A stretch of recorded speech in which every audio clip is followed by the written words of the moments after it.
There she is. That is the 1995 Chevrolet Impala SS, not to be confused with the 1995 Chevrolet Impala SS. There's no U's in it. It is definitely A's. This is one of my project cars. I'm the second owner. I've had it for going on 9 years now. I'll kind of go over it, show you what I've done to it, plans to it. We'll see if we can get it accomplished. I'll record the content, post it. You know, she's factory. She's got her dark cherry metallic paint on her, and true 95 fashion. For those who don't know, Chevrolet made these Impalas from 1994 to 1996. 1994, there was only a black color that was available. 95, which is, you can see this one, they changed some things up. Paint was one of them. They made this dark cherry metallic along with the black and a dark green gray metallic. Some of the other notable features for a 1995 was they moved the mirrors from the door to up here in the corner, make them look a little more sleek. And back here on the quarter panel, the point for the Impala logo was just covered up. The 94s all have the pointed glass, which basically reflected a quarter panel from a 91 to a 93 Chevrolet Caprice and 94 Caprice. A 94 Impala, they just basically took a cover and smucked it on there to make it look cool and put the logo on it. Some of the other things for a 94, 95 is you got the digital gauges and you have the column shifter. 96, they went to a analog style speedometer and a tach, and they moved the shifter down to a column, which people like. I had one. They were good, but you know what? I kind of like my cup holders when I'm drinking my coffee in the morning, getting ready to go to work. So, that's kind of the difference between the Impalas. And go through, pop the hood here, give you a quick detail of what I got going on here under the hood.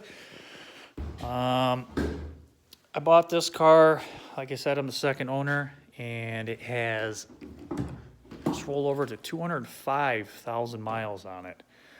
When I bought it, it had 130 on it, so I put some miles on it. But as you can see, I try to keep her up. I mean, she's got some pretty good shine still going on in the engine compartment.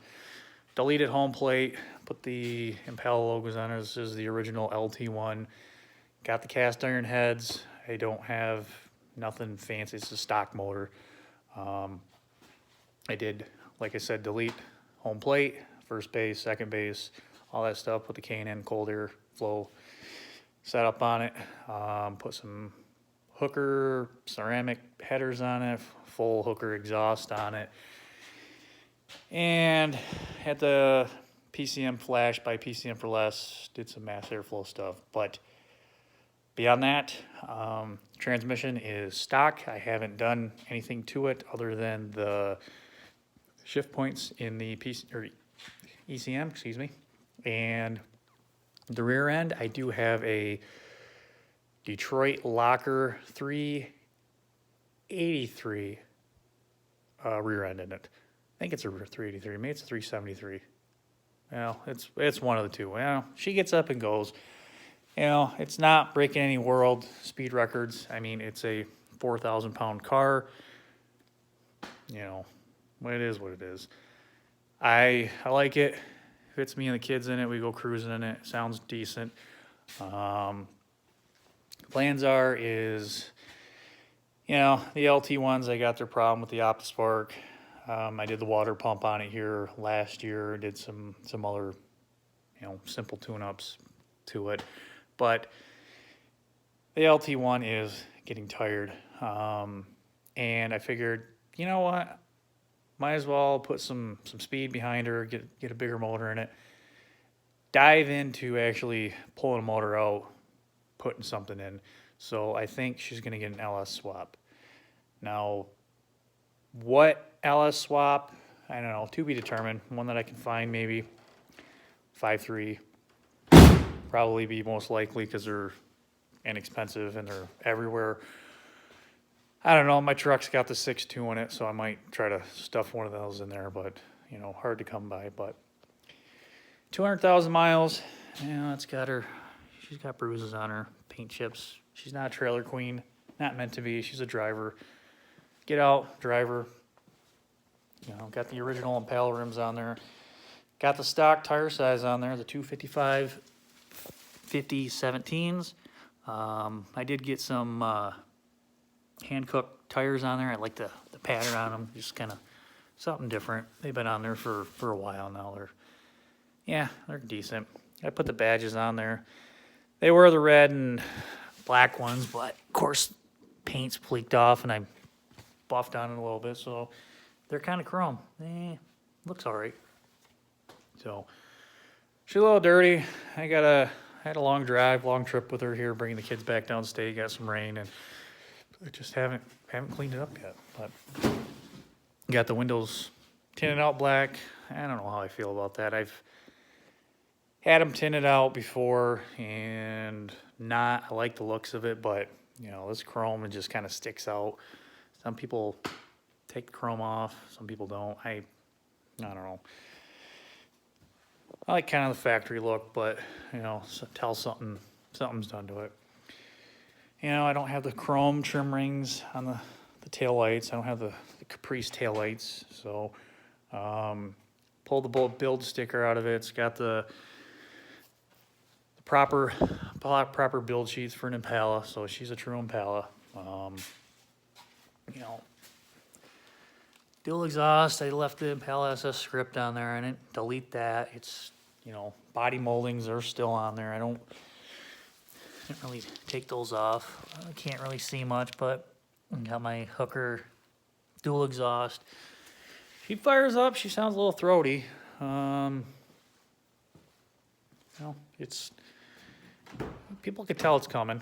Got the gray interior. I haven't done much to it. I got the typical wear hole right here for an Impala, but she's been there ever since I had it, so maybe I'll find a new driver's seat and throw her in there. Maybe some of the Bonneville thing. I don't know. I don't like veering much from stock, as you can tell from my stock tape player radio. Like I said, second owner. Got all the goodies like the original Impala SS cassette tape explaining everything there is to know about your car. Original, you know, owner's manual. I did update, put some of the Impala SS mats in there. The other ones were kind of junk, but you know, she's got the mileage on her. I just rolled over to that 205 if it ever focuses. But fire up. And she's got the rumble. Sounds like she's got more than what she's got in her. Good old chug.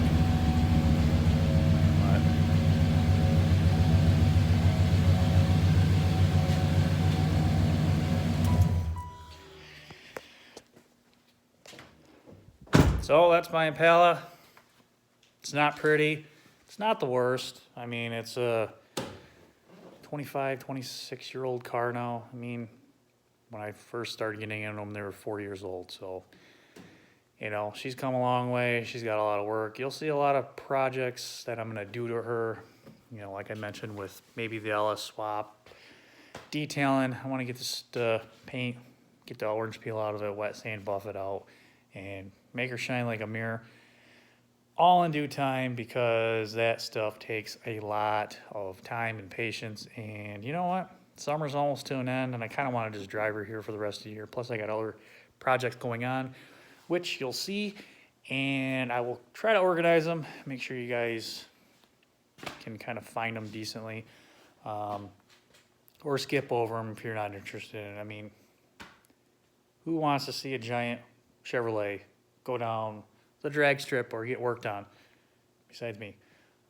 I don't know. Some people are into it, some people aren't. So if you liked the video, thanks. Subscribe. Do the little dingy thing up top, and talk to you later. Thanks.